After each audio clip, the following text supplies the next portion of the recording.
guys, my name is Crystal and welcome to my YouTube channel. Welcome old, welcome new. Alexa, what's the time please? The time is 7:22 a.m. Alexa, what's the date today? Today is Friday the 22nd of April. Alexa, the weather in Rochester. In Rochester, it's 10 degrees Celsius with partly sunny skies. Today's forecast calls for more of the same, with a high of 13 degrees and a low of 9 degrees. Right guys, so I haven't seen my mum Jennifer for over a week now.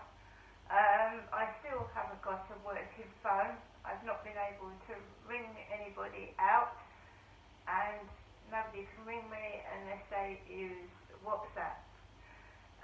So it's been pretty tough getting through the past few days. I can't ring the doctor.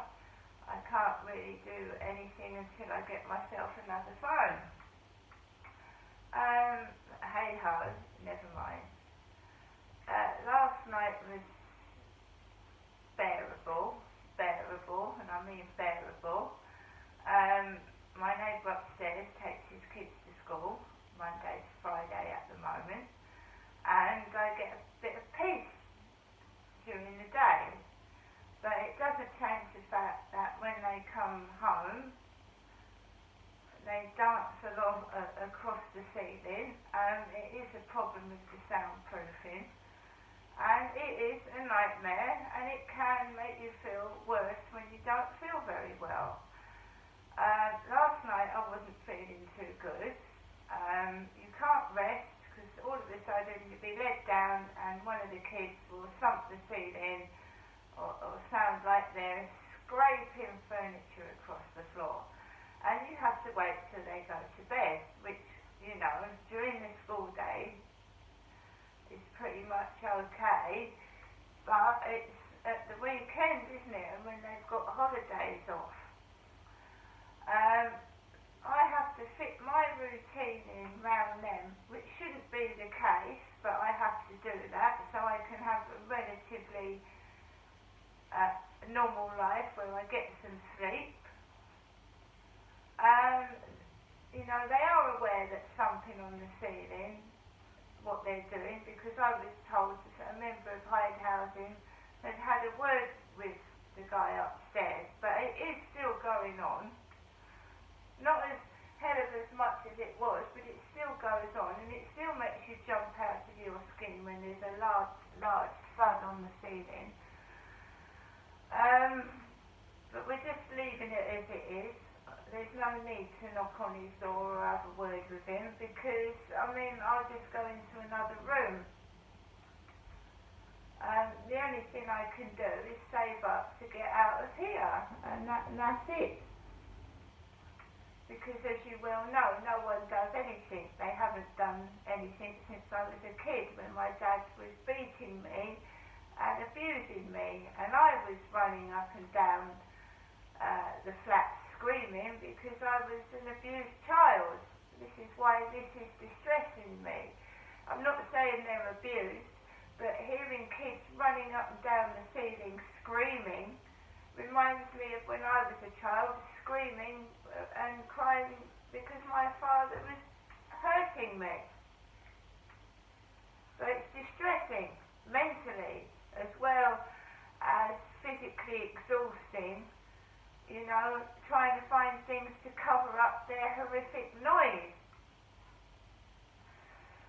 Last night I took Max for a walk, and, you know, the guy with the lumber jacket was in his flat talking to his next door neighbour at the top, because I don't really see him speak to anybody. He goes around like I do about 3 times a day, walking around Rochester Riverside, usually in his lumber jack jumper, and you don't see him talking to anybody, but everybody was talking to everybody last night when I went for a walk on the field. And I am feeling shitty because I've not had any company. Okay, I haven't had any company for over a week now and not really spoken to anybody. So when I got onto the field, I did notice the guy in the lumberjack jacket talking to his neighbour, male. There was two women on the field, one with a greyhound type dog and another one with a white curly-haired dog, two girls, and they were talking to each other. And I noticed if I speak anything out loud, even to myself, it's copied, and it's like it's heard, and it's a really weird feeling. So if I suddenly say, oh my God, where is something out loud, you'll suddenly see it outside, and it makes you paranoid. So I happened to say out loud yesterday, oh, where's that guy? I haven't seen him. I didn't see him yesterday, the guy with the lumberjack jumper. I said, oh, I haven't seen that guy out loud. And I don't see him talk to anybody either. And then yesterday, he was up in his flat talking to the guy next door to him. And he's changed his lumberjack jumper now as well. He looks like my dad when he was younger. Beard, curly hair. So as I was going onto the field, it sounded like a blonde, because his girlfriend upstairs is blonde. It sounded like a girl was going, Aggie, Aggie, Aggie, Aggie. So I walked round behind Costa Coffee, and there was a truck that looked like it had the number plate Richard. It did. It looked like Richard was spelled out on the number plate, and it was like a black truck, like Ryan came out to Lansdowne Court to me in. It looked like a truck with the number plate Richard, spelled with numbers and letters. Walked past that, got onto the field, and it was totally empty. So the girl that had shouted out Aggie had gone off, and it was totally empty. Managed to let Max off for a long walk. I just felt totally depressed and miserable. It's like, because I may feel like that, or perhaps, people do stage bullying attempts. There's online bullying. There's, some alleged rapes are staged, for porn. And it is true. It's really shitty. And then as I was coming back, this young lad brings a tripod. Bear in mind, it's freezing cold last night. The wind was blowing near the riverside. This young lad brings a tripod with his phone, sticks it in front of me, almost, while I'm walking Max home, trying to get a pass to go home, and he sticks a tripod on the grass and the camera right near my face. Walk past it, ignore that, and then head home. And come back, knowing full well they're going to be noisy upstairs. And they were, and they scraped it like chair legs or tables across the ceiling. Trying to watch the TV, right? And you're doing this.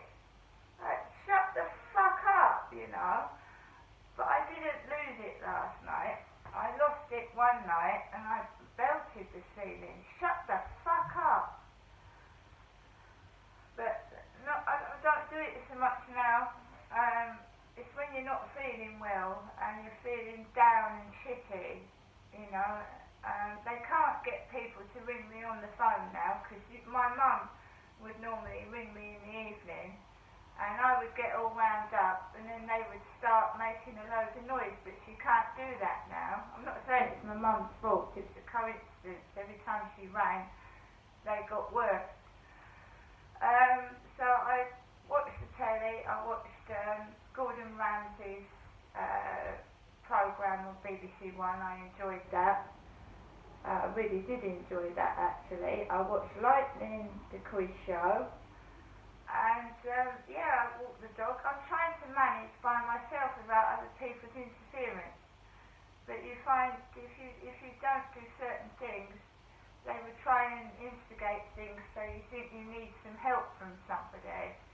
At the moment I'm coping with it. It is mentally stressing, and the bullying is really, really unacceptable, but you've got to prove it. They're very clever. As all those men that did those things to me, it's all staged. They were sent to do that. When I was looking for a boyfriend, they were just coming round and using me for sex. And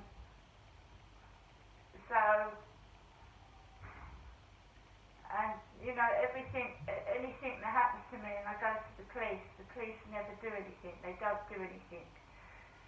Because I believe they're mixing me up with my mother on purpose to cover up what they've done. And I'm not Jennifer. Never have I pretended to be Jennifer. And, you know,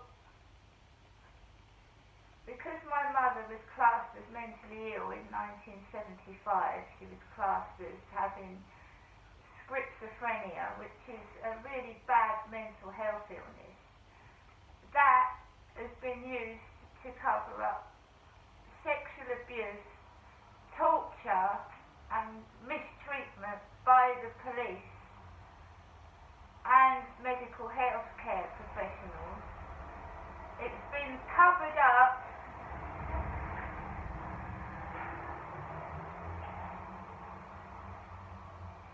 I am not Jennifer. I haven't got schizophrenia. That's all I'm saying to people. And I have been sexually abused and tortured and mistreated. So they could play about with me and do despicable things to me. And now I've stopped it. They don't like it. And I'm being intimidated to shut my mouth. That's all I'm saying. But I have not got a chronic mental health illness like that. When you've had things happen to you, such as traumatic events, you suffer from post-traumatic stress disorder. And when you've been abused as a child, it's not a mental health illness as such. You don't trust people because you've been abused. It's nothing to do with being mentally ill.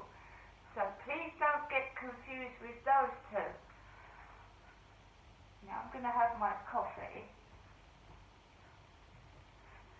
And I'm going to carry on with the rest of my day. But one day this torture will stop. It will. You can't keep abusing somebody and mistreating them and getting away with it. See you later.